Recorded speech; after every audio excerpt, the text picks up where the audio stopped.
In verse 2:226, Allah gives clear guidance for a man who swears not to have sexual relations with his wife. This abstention can last up to 4 months. After this period, if the man decides to resume the relationship, Allah is forgiving and merciful. The aim is to prevent harm and injustice to the wife. As in pre-Islamic times, men could abandon their wives for years without any legal recourse. This verse emphasizes reconciliation and fairness.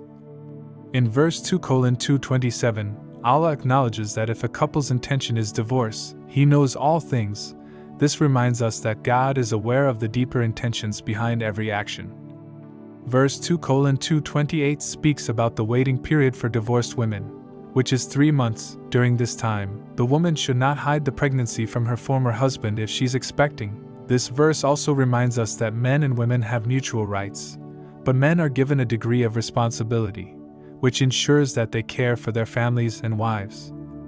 In verse 2:229, divorce is allowed twice, but after that, reconciliation or separation should be done with kindness. Men cannot take back gifts or dowries unless there's a fear that they cannot uphold Allah's commands. This establishes fairness and prevents exploitation.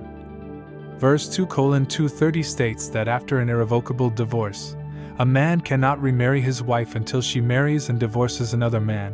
This highlights the importance of commitment and following the rules set by Allah.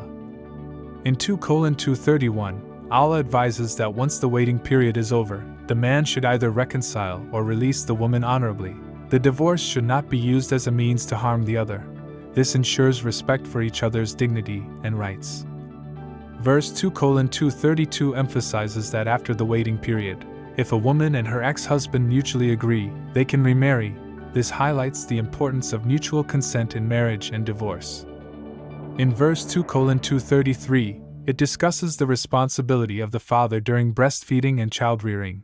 He must bear the costs of food and clothing for the mother and child, ensuring fairness and equality in shared responsibilities.